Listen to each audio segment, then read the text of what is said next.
Margaret Chen pulled her worn coat tighter as she walked home from the grocery store. The January wind cut through the streets like a knife, and her fingers were already going numb despite her gloves. She'd been a teacher for 27 years, and even though she'd retired 2 years ago, she still couldn't shake the habit of grading imaginary papers in her head as she walked. The street was mostly empty. Most people had the good sense to stay inside on a night like this. The temperature had dropped below freezing hours ago, and the weather report said it would only get worse. Margaret quickened her pace, thinking about the warm tea waiting for her at home. As she rounded the corner to her apartment building, she heard it. A small sound barely audible over the wind. A whimper, maybe. Or was it just the wind playing tricks? She paused, listening. There it was again. Margaret set down her grocery bags and walked toward the sound. It was coming from behind the dumpster in the alley beside her building. Her heart started beating faster. Living alone in the city had taught her to be careful, but something about that sound pulled at her.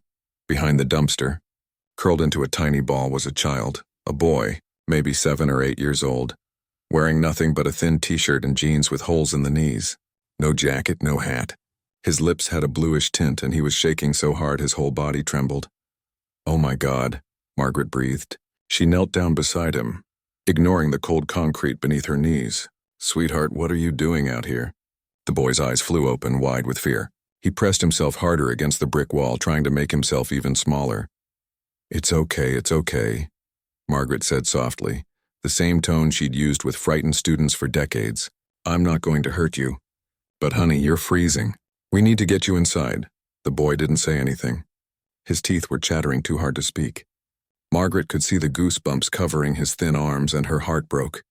She didn't think. She just acted. Margaret took off her own coat and wrapped it around the shivering child. "Come on, let's get you warm. I live right here, just upstairs." "No," the boy managed to whisper through his chattering teeth. "No police. No police," Margaret agreed, though alarm bells were ringing in her head. "Just warm. He'll freeze to death out here." The boy looked at her for a long moment. Whatever he saw in her face must have convinced him, because he nodded slightly. Margaret helped him to his feet, and the child could barely stand. She had to support most of his weight as they shuffled toward the building entrance. Getting up 3 flights of stairs with a half-frozen child was harder than Margaret expected. By the time they reached her apartment door, she was breathing hard and the boy was practically unconscious. She fumbled with her keys, got the door open, and guided him inside. Her studio apartment was small and cluttered with books, but it was warm. Margaret led the boy to her old couch and sat him down, then rushed to turn up the heat. She grabbed every blanket she owned and piled them on top of him. "Stay right there," she said. "Don't move." In her tiny kitchen, Margaret put the kettle on and heated up a can of chicken soup. Her hands were shaking, and she wasn't sure if it was from the cold or from shock. There was a child in her apartment. A freezing, terrified child who'd been hiding behind a dumpster. What was she supposed to do? She brought the soup to the couch and helped the boy sit up enough to eat. He took the bowl with trembling hands and drank the warm broth like he hadn't eaten in days. Maybe he hadn't. "Slow down, honey," Margaret said gently. "You'll make yourself sick."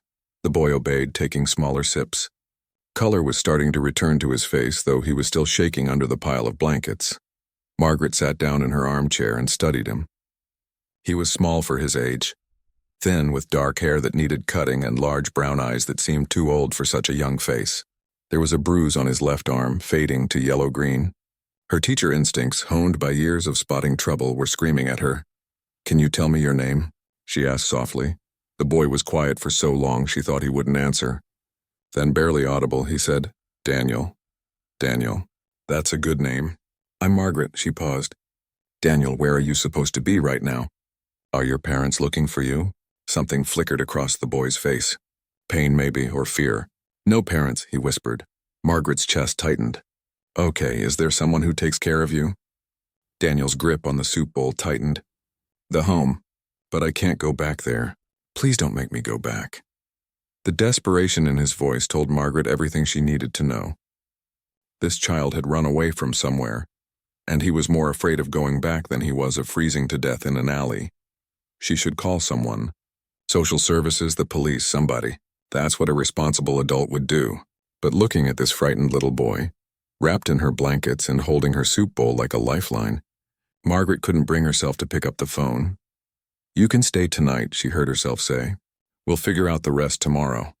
The relief on Daniel's face was heartbreaking. Thank you, he whispered. Margaret made up the couch with clean sheets and her softest pillow. She gave Daniel some of her late husband's old pajamas, which were far too big but clean and warm. While he changed in the bathroom, she tried to think clearly about what she was doing. This was crazy.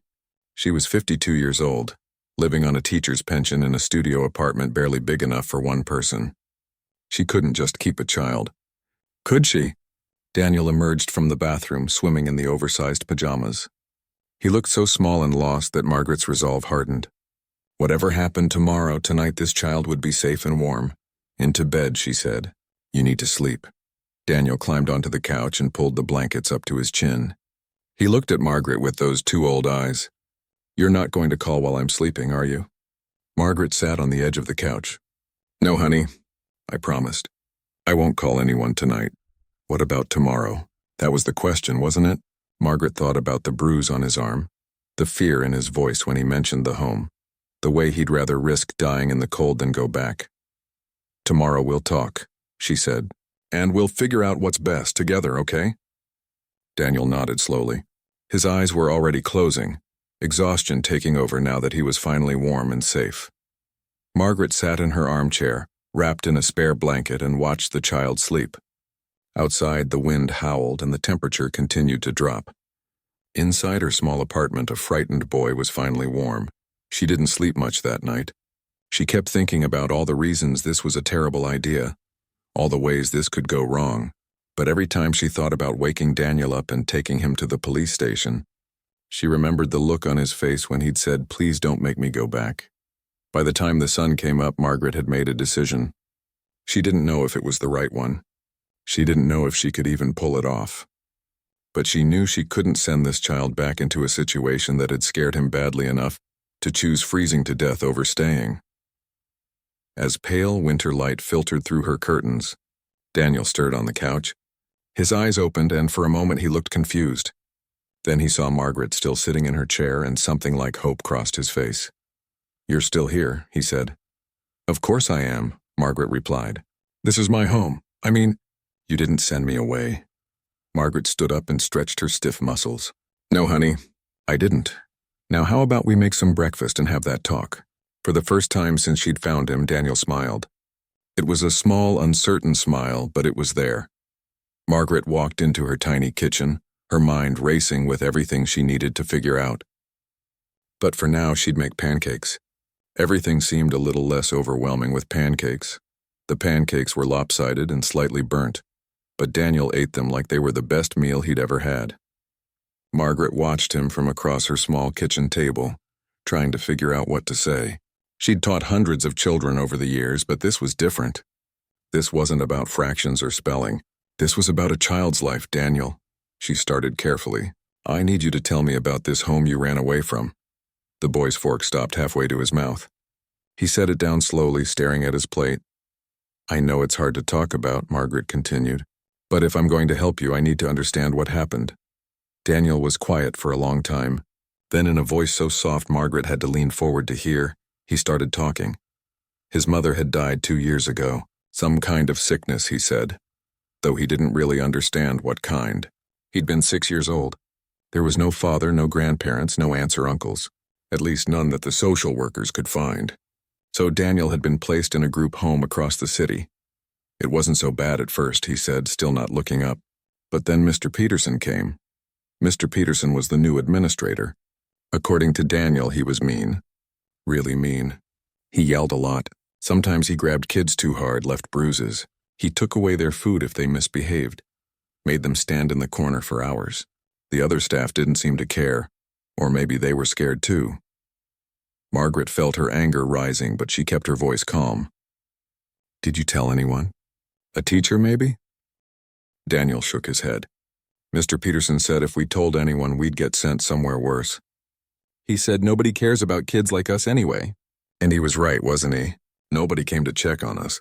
Nobody asked if we were okay. "That's not true," Margaret said firmly. "People do care. And what he did was wrong, Daniel. Very wrong." Then why didn't anyone stop him? It was a fair question, and Margaret didn't have a good answer. The system was supposed to protect children like Daniel. Clearly it had failed. I don't know, she admitted, but I'm going to find out. Over the next few days, Margaret did something she probably shouldn't have done. She kept Daniel in her apartment and didn't tell anyone. She knew it was wrong. She knew she could get in serious trouble. But every time she thought about calling social services, she imagined them sending Daniel back to that home, back to Mr. Peterson, and she just couldn't do it. Instead, she started making calls of a different kind. She contacted old colleagues who still worked in the school system. She reached out to a lawyer friend from her church. She talked to people who knew about foster care and children's rights. She was careful not to mention Daniel specifically, just asked general questions about what happens when a child reports abuse, how the system is supposed to work, what options exist. The answers she got weren't encouraging. The system was overloaded. Caseworkers had too many kids to keep track of. Sometimes complaints fell through the cracks. Sometimes children weren't believed. Sometimes it took months to investigate, and in the meantime, kids stayed in bad situations. Margaret realized that if she called social services right now, there was a very real chance Daniel would end up right back where he started, at least until an investigation was completed. If an investigation was even done, she couldn't let that happen. Meanwhile, Daniel started to settle in. Margaret's studio apartment was cramped with 2 people, but they made it work. She gave him the couch to sleep on, and she made a little space in her closet for the few clothes she bought him at the thrift store. Her pension check was small, but she'd always been good at stretching $1. What surprised Margaret was how easy Daniel was to have around. He was quiet, almost too quiet, but polite and helpful. He made his bed every morning without being asked, folded his clothes neatly, and always offered to help with dishes. He said please and thank you. He never complained, even when dinner was just pasta and butter because Margaret's budget was tight. "Did your mom teach you manners?" Margaret asked one evening as they washed dishes together. Daniel nodded. She said manners were important. She said they didn't cost anything, so even poor people could afford to be polite. Margaret smiled sadly. "Your mother sounds like she was a smart woman." "She was," Daniel said softly. "She worked really hard, sometimes 2 jobs. She was always tired, but she still helped me with my homework every night." His voice got quieter. "I miss her." "Of course you do, honey. It's okay to miss her." A week after finding Daniel, Margaret made a decision. She couldn't keep hiding him in her apartment forever. Eventually someone would notice, ask questions. But she also couldn't send him back unprepared. So she started the process of becoming an emergency foster parent. It was complicated. There were forms and background checks and interviews. Margaret had to explain why she suddenly wanted to foster at her age, living alone in a small apartment on a fixed income. She didn't mention Daniel specifically, just said she'd been thinking about it for a while, wanted to give back, help a child in need. The social worker who interviewed her was skeptical. "Most foster parents are younger," she said, "and you don't have much space here." "I have enough space for 1 child," Margaret replied. "And I have 27 years of experience working with children. I think that counts for something." During all this, Daniel couldn't go outside. It was too risky. Someone might recognize him, ask questions. So Margaret brought home books from the library, borrowed a laptop from a neighbor, set up little lessons at her kitchen table. She'd been a teacher too long to let Daniel's education slide. What she discovered was that Daniel was bright. Really bright. He picked up concepts quickly, read above his grade level, had a natural curiosity about how things worked. When Margaret taught him about the solar system, he asked questions that made her dig out her old textbooks to find answers. When they read about animals, he wanted to know not just what they ate, but why they'd evolved to eat those things. "You're a smart kid," Margaret said one day. "You know that?" Daniel shrugged.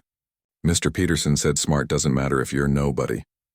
"Well, Mr. Peterson was wrong about a lot of things," Margaret said firmly. "Being smart always matters. And you're not nobody. You're Daniel, and you're a remarkable young man." Something shifted in Daniel's expression. He looked at Margaret like he was seeing her clearly for the first time. "Why are you doing this?" he asked suddenly. "Doing what?" "This helping me. You don't even know me. You could get in trouble. I heard you on the phone talking about foster parent stuff. That's a lot of work. And I'm eating your food and taking up space, and you're spending money on me. Why?" Margaret sat down at the table across from him. It was a good question. She'd been asking herself the same thing. "I had a son," she said slowly. His name was Thomas. He would have been about 25 now. Would have been. He died when he was 17. Car accident. Margaret's voice was steady, but her eyes were sad. My husband died 5 years after that. Heart attack. So it's just been me for a while now. Daniel was quiet, processing this. I'm sorry, he said finally. Thank you, honey. The thing is, when I saw you behind that dumpster, freezing and scared, I couldn't walk away. Maybe it's because I know what it's like to lose someone you love. Or maybe it's because I'm a teacher and teachers can't stand to see a child in trouble. Or maybe I'm just a stubborn old woman who doesn't like bullies like Mr. Peterson getting away with hurting kids. You're not old, Daniel said. Margaret laughed. I'm 52. That's pretty old. My mom was 32 when she died. That's not very old at all. Daniel looked down at his hands. I think she would have liked you. I think I would have liked her too. 3 weeks after finding Daniel, Margaret finally got her emergency foster certification approved. It had been expedited because of her teaching background and clean record. Now came the hard part. She had to actually register Daniel in the system as her foster child. She met with her lawyer friend first. Here's the situation, she explained. There's a child who ran away from an abusive group home. I found him and I've been keeping him safe. Now I'm certified as a foster parent. How do I make this official without sending him back to that home? The lawyer frowned. This is tricky. You should have reported finding him immediately. I know, but I didn't, so what do we do now? After some research, the lawyer found a solution.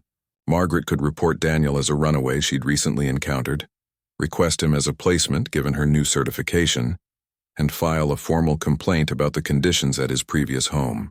It wasn't perfect, and there would be questions, but it might work. Margaret sat Daniel down and explained the plan. Tomorrow we're going to make this official. You'll be my foster child legally, but that means we have to tell people where you came from. There will be questions, maybe an investigation. Can you be brave enough to tell the truth about what happened at that home? Daniel looked scared, but he nodded. If it means I can stay with you, I'll be brave. The next day, Margaret walked into the social services office with Daniel beside her. The caseworker on duty looked surprised to see them. I'm Margaret Chen, she said. I'm a newly certified foster parent. This is Daniel. I found him 2 days ago. The lie came easier than she expected.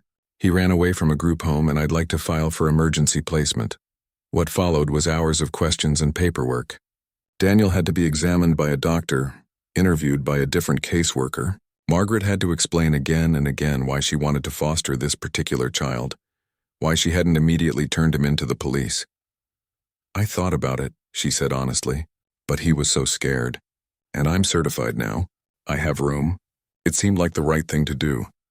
Finally, late in the afternoon, they got approval. Daniel was officially Margaret's foster child. Temporary, pending review, but official. As they walked home, Daniel slipped his hand into Margaret's. It was the first time he'd voluntarily touched her. Thank you, he said quietly. Margaret squeezed his hand. You're welcome, honey. Welcome home. 3 months passed, and Margaret could hardly believe how much had changed. Her tiny studio apartment felt fuller, warmer somehow with Daniel there. The boy who'd been so quiet and afraid had started to open up. He laughed sometimes now, usually at Margaret's terrible jokes or when he beat her at card games. He'd even made a friend in the building, a kid his age named Kevin who lived 2 floors down. Margaret had enrolled Daniel in her old elementary school, the one where she'd taught for so many years. Her former colleagues had welcomed him with open arms, and his teachers reported that he was doing excellent work. Better than excellent, actually. The math teacher said Daniel was working 2 grade levels ahead. Money was tight, tighter than it had ever been. Margaret's pension had to stretch to cover food for 2, clothes for a growing boy, school supplies, and everything else. She'd canceled her cable, started buying the cheapest brands at the grocery store, patched her own winter coat instead of buying a new one, but every time she worried about money, she'd look at Daniel doing his homework at the kitchen table or reading one of his library books on the couch, and she knew it was worth it. The investigation into the group home was ongoing. Daniel had been interviewed several times, and so had other children from the home. Mr. Peterson had been suspended pending the investigation, which gave Margaret some comfort. At least he couldn't hurt anyone else while they built the case. Everything was settling into a routine. which is why what happened on that Tuesday morning in April changed everything. Margaret was making breakfast, scrambling eggs and toasting bread, while Daniel got ready for school. She had the small TV on, tuned to the morning news like always. She wasn't really watching, just listening to the weather report while she cooked. Then the news anchor's voice changed, took on that serious tone they use for important stories. In a heartbreaking plea, tech billionaire Richard Walsh is asking for the public's help in finding his grandson. Margaret glanced at the TV. A man in his 60s was standing at a podium, cameras flashing. He looked exhausted, his eyes red like he'd been crying. 3 months ago, the man said, his voice shaking, I learned something that changed my life. My daughter Rebecca, who died 8 years ago, had a son. Margaret's hand stilled on the egg pan. Rebecca and I had a complicated relationship, Richard Walsh continued. She was young, rebellious. We fought a lot. When she left home at 18, we lost touch. I tried to find her over the years, but she'd moved around, changed her name. I thought, his voice broke, I thought I'd have time to fix things, to tell her I was sorry. But she died giving birth, and I never knew. Margaret turned away from the stove, staring at the TV now. Recently, while going through some of Rebecca's old belongings that had been in storage, I found letters, diary entries, photos. I found out about my grandson. Richard Walsh pulled out a photograph and held it up to the cameras. His name is Daniel. Daniel Walsh, he's 8 years old. He was placed in foster care after his mother died, but the records are incomplete. We've been searching, but the trail went cold. If anyone has any information about Daniel Walsh, please contact us, please. He's all I have left of my daughter. The photograph filled the screen. A school picture of a young boy with dark hair and brown eyes smiling uncertainly at the camera. It was Daniel. The spatula fell from Margaret's hand and clattered on the floor. Her heart was pounding so hard she could hear it in her ears. Margaret? Daniel's voice came from behind her. What's wrong? She turned. Daniel was standing in the doorway, his backpack on, ready for school. He was looking at the TV, at the photograph of himself that was still on the screen, at the man who was now surrounded by reporters shouting questions. Daniel's face went white. That's my mom, he whispered. The screen had switched to old photos of Rebecca Walsh, young and smiling. That's my mom. Margaret couldn't speak. Her mind was racing. Daniel was the grandson of Richard Walsh. Richard Walsh, who owned Walsh Technologies, one of the biggest tech companies in the country. Richard Walsh, who was worth billions of dollars. Richard Walsh, who was desperately searching for the boy currently standing in her kitchen. I don't understand, Daniel said. He moved closer to the TV. That man said he's my grandfather. But I don't have a grandfather. Mom said my dad left before I was born and his family didn't want anything to do with us. Margaret finally found her voice. Daniel, honey, sit down. They sat together on the couch, the TV still playing in the background. Margaret held Daniel's hand, trying to organize her thoughts. Your mom told you about your dad's family? She asked gently. Daniel nodded. She said they were rich and mean. She said they didn't want her or me. She said we were better off without them. Sometimes, Margaret said carefully, parents keep secrets to protect their children. Maybe your mom thought she was doing the right thing. But that man on TV, Daniel said. He said he didn't know about me. He said he looked for my mom but couldn't find her. People can lose touch, Margaret said, especially if they had a fight, if things were complicated. And if your mom changed her name? Daniel's eyes filled with tears. She died thinking nobody cared. She died thinking his family didn't want us. But he's been looking. He's been looking for me. Margaret pulled Daniel into a hug.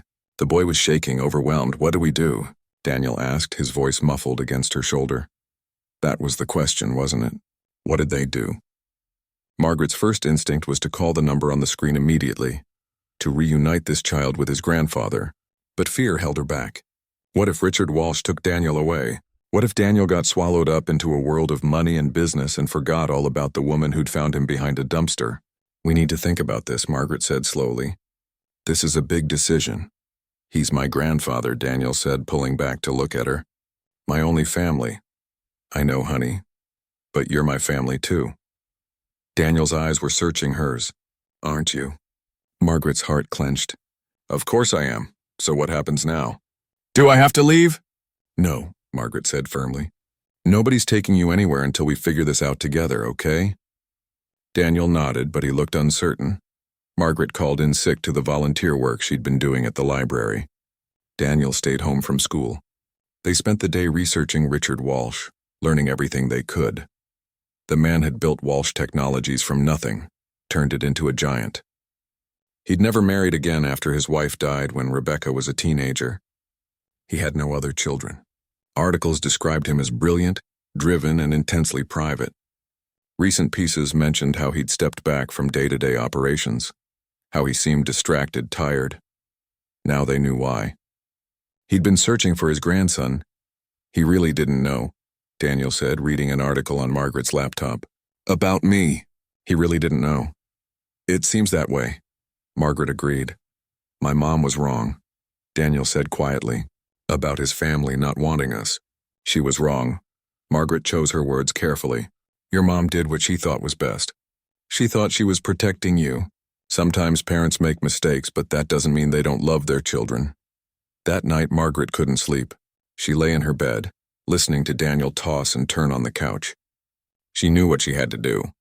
The right thing, the moral thing, was to contact Richard Walsh and tell him where his grandson was, but the thought of losing Daniel terrified her. In 3 months, this boy had become her whole world. She'd been alone for so long, and now she wasn't. Daniel had given her a reason to wake up in the morning, a reason to plan for the future. What would she do if he left? Around midnight, she heard soft footsteps. Daniel appeared in her doorway, his shadow small in the darkness. Margaret? Are you awake? Yeah, honey. Can't sleep? No. Daniel was quiet for a moment. I'm scared. Come here. Daniel climbed onto the bed and sat next to her. Margaret turned on the bedside lamp. What are you scared of? She asked. Everything, Daniel admitted. I'm scared to meet him. What if he doesn't like me? What if I'm not what he expected? What if he's disappointed? Oh, Daniel. Any grandfather would be lucky to have you. But I'm scared of something else too, Daniel continued. I'm scared that if I go to him, I'll lose you. And I don't want to lose you, Margaret. You're the first person who's really cared about me since my mom died. You saved me. You gave me a home. What if I have to choose? Margaret felt tears in her own eyes now. You won't have to choose, honey. No matter what happens, I'll always be here for you, always. Promise? I promise. They sat together in the quiet, both afraid of what the morning would bring. Finally, Margaret made a decision. Tomorrow, she said, we're going to contact Richard Walsh's people. We're going to tell them where you are. Daniel tensed beside her. We are? Yes, because it's the right thing to do. He's your grandfather, and he's been looking for you. You deserve to know your family, Daniel, and he deserves to know his grandson. But what about us? What about you and me? Margaret squeezed his hand. We'll figure it out together, but we can't keep this secret. It wouldn't be fair to him, and it wouldn't be fair to you. Daniel was quiet for a long time. Then he nodded. Okay, we'll call tomorrow. We'll call tomorrow, Margaret agreed. Neither of them slept much that night.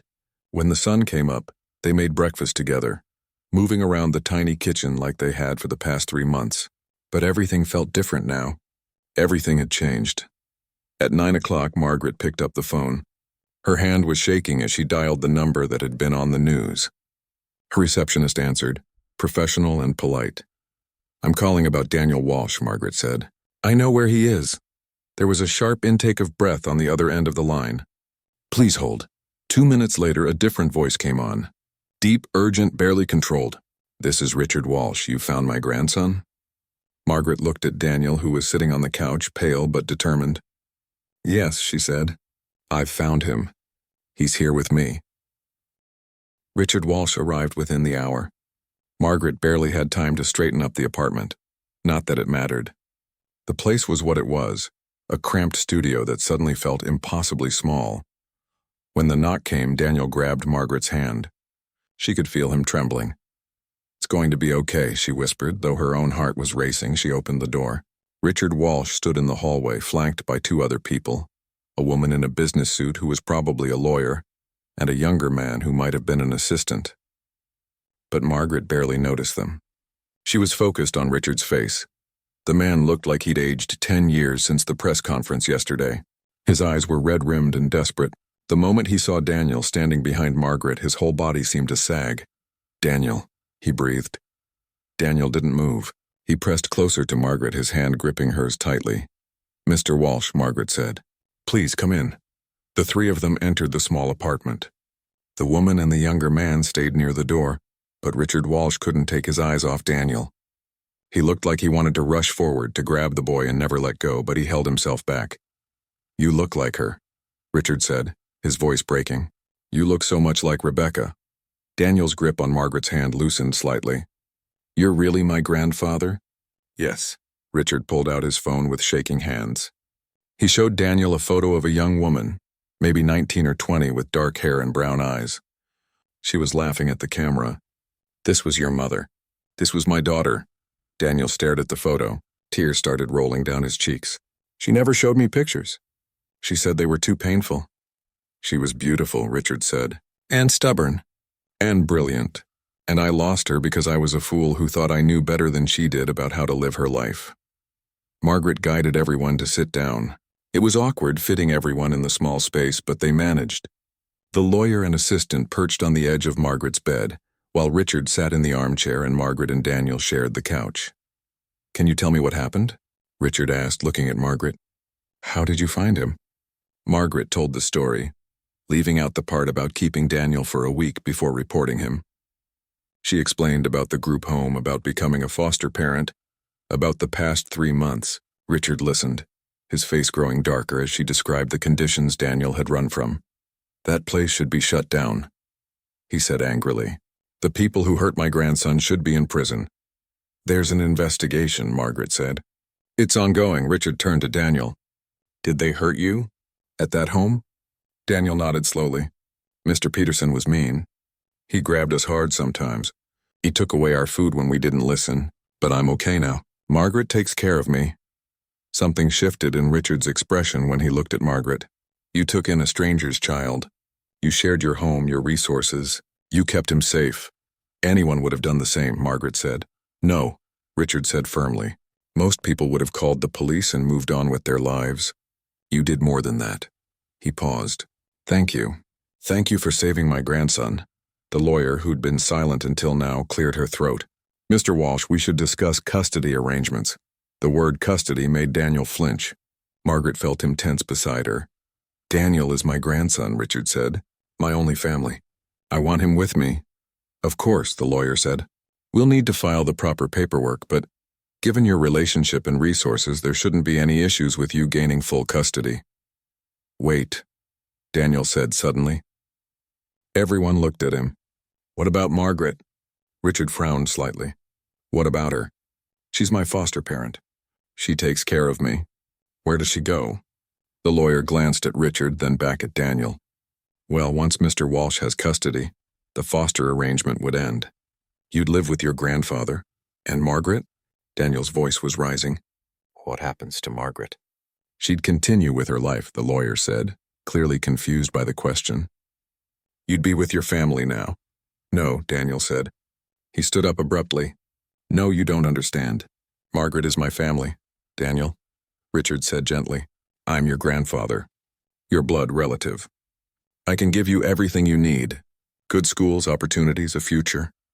"Margaret gives me those things," Daniel said stubbornly. "In a studio apartment?" the lawyer said, glancing around. "Daniel, your grandfather has a mansion, staff, resources. You'd want for nothing."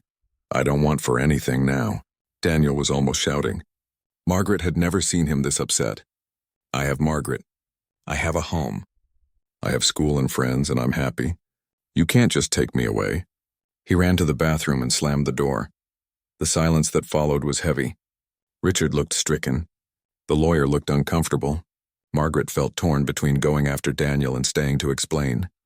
"He doesn't know me," Richard said quietly. "Of course he doesn't trust me. I'm a stranger to him." "He's scared," Margaret said softly. "He's lost so much already. His mother, his stability, everything familiar. And now there's another big change coming. He needs time." "I don't want to scare him," Richard said. "I just want to know him. To give him the life Rebecca would have wanted for him." Margaret stood up. "Excuse me a moment." She went to the bathroom door and knocked gently. "Daniel, honey, can I come in?" There was a pause, then the lock clicked. Margaret slipped inside. Daniel was sitting on the closed toilet lid, his face blotchy from crying. "I don't want to leave you," he said immediately. "I know, honey. He's going to take me away." He's rich and important and I'm just a kid. What I want doesn't matter. Margaret knelt down in front of him. What you want always matters. You have a voice in this, Daniel. No one's going to force you to do anything. But he's my grandfather. He has rights. He does, Margaret admitted. But so do you. And so do I as your foster parent. This isn't as simple as them just taking you. There are processes, rules. Will they let me stay with you? Margaret wanted to promise yes, but she couldn't lie to him. I don't know, but I'm going to fight for what's best for you. I promise you that. Daniel threw his arms around her neck. I don't want to lose you. You won't lose me, Margaret said, holding him tight. No matter what happens, I'm not going anywhere. You're stuck with me now. When they came back out, Richard was standing by the window looking out at the street below. The lawyer was on her phone in the corner, speaking quietly. The assistant had disappeared, probably to wait in the car. Mr. Walsh, Margaret said. Can we talk?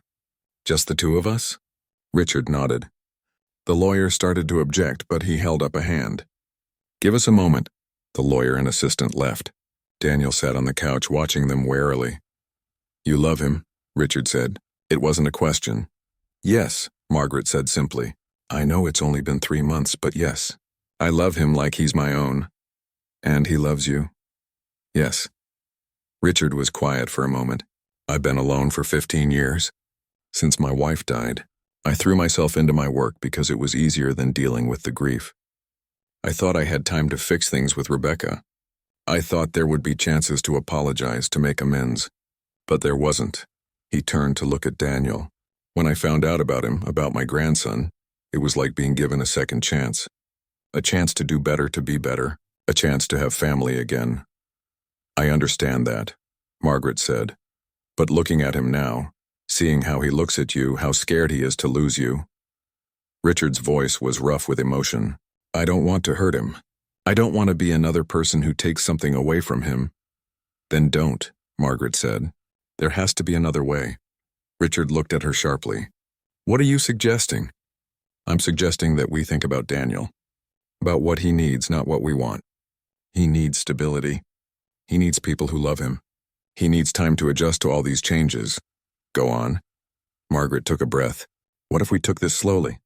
You could spend time with him, get to know him. Let him get to know you. We could work together, co-parent in a way until Daniel feels comfortable with you. You'd be willing to do that? To share custody? I'd be willing to do whatever is best for Daniel, Margaret said. Even if that eventually means stepping back. But right now, taking him away from everything familiar, from the one stable person in his life, that would hurt him. Richard studied her for a long moment. Then he called his lawyer back in. Change of plans, he said. I'm not filing for immediate custody. The lawyer looked shocked. Mr. Walsh, with all due respect, I said change of plans. Richard's voice had steel in it. Daniel has been through enough upheaval. He's settled here with Margaret. He's happy. I'm not going to disrupt that.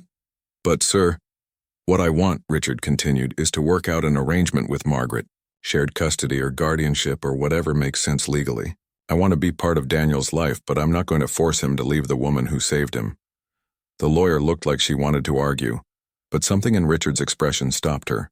I'll draw up some options, she said finally. After they left, Daniel emerged from where he'd been hiding, listening to everything. Really? He asked Richard. You're really not taking me away? Really, Richard said. I want to get to know you, Daniel. I want to be your grandfather. But on your terms, in your time. Is that okay? Daniel looked at Margaret, who nodded encouragingly. Then he looked back at Richard and slowly nodded. Can I hug you? Richard asked hesitantly. Just once? Daniel walked over slowly. Richard knelt down and Daniel let himself be pulled into a hug. Margaret saw Richard's shoulders shake, saw him close his eyes tight against tears. When they pulled apart, Daniel said, Can you tell me about my mom? What she was like when she was young? Richard's face lit up. I'd love to. I have so many stories. And right there in Margaret's cramped studio apartment, a grandfather started telling his grandson about the daughter he'd lost, and a boy started learning about the mother he'd barely known, and a foster parent watched it all with tears in her eyes, grateful that sometimes, somehow, things worked out. The next few weeks were strange, but in a good way. Richard visited almost every day, usually in the afternoon when Daniel got home from school. He'd bring things, Carefully chosen gifts that showed he was trying to understand his grandson. Books, because Margaret mentioned Daniel loved reading. Art supplies. A telescope after Daniel mentioned he was interested in stars. Margaret had been worried at first that Richard would try to buy Daniel's affection, showering him with expensive presents. But Richard was more thoughtful than that. He brought experiences instead of things. He took Daniel to museums, to the aquarium, to a planetarium show. And he always invited Margaret to come along. "You're part of this," Richard said when Margaret tried to decline the first invitation. "You're part of Daniel's life, which means you're part of mine now too." Slowly, Daniel started to open up to his grandfather. He'd share stories about school, ask questions about what Rebecca had been like, show Richard his homework. Richard, in turn, shared stories about building his company, about the mistakes he'd made, about his regrets. He was honest in a way that surprised Margaret. He didn't try to pretend he'd been a perfect father to Rebecca, didn't make excuses for the years of silence. "I was too proud," he told Daniel one evening, "too stubborn. I thought if Rebecca wanted to come home, she knew where to find me. But I should have looked harder. I should have tried harder. That's on me." "Mom was stubborn too," Daniel said quietly. "Maybe she should have tried harder too." "Maybe," Richard agreed. "But she was the child. I was the parent. The responsibility was mine." One day, about a month after Richard first came to the apartment, he sat down with Margaret while Daniel was at school. "I want to propose something," he said, "and I want you to really think about it before you answer." "Okay," Margaret said cautiously. "My estate is huge. 20 acres, more rooms than I know what to do with. Most of it sits empty because it's just me rattling around in there." He paused. "There's a guest house on the property. 3 bedrooms, full kitchen, completely private. I'd like you and Daniel to move in." Margaret blinked. "Move in to your estate?" "Not to the main house," Richard clarified. "The guest house. You'd have your own space, your privacy, but Daniel could see me whenever he wanted. He could have a real bedroom, a yard to play in. You wouldn't have to worry about rent or groceries or stretching your pension. You could just focus on being there for Daniel." "Richard, I can't accept—" "Please," he interrupted. "Let me finish. I know this is a lot. I know it's sudden, but I've been thinking about it for weeks. Daniel is happy with you. He needs you. But he also needs space to grow, opportunities, stability. And you—" he hesitated. "Margaret, you've given up so much for him. Your savings, your comfort, your peace. Let me give something back. Let me help." "I didn't do it for money," Margaret said. "I know that. That's exactly why I want to do this. Because you did it for love, and love deserves to be supported, not punished." Richard leaned forward. "I'm not trying to buy you. I'm not trying to take over.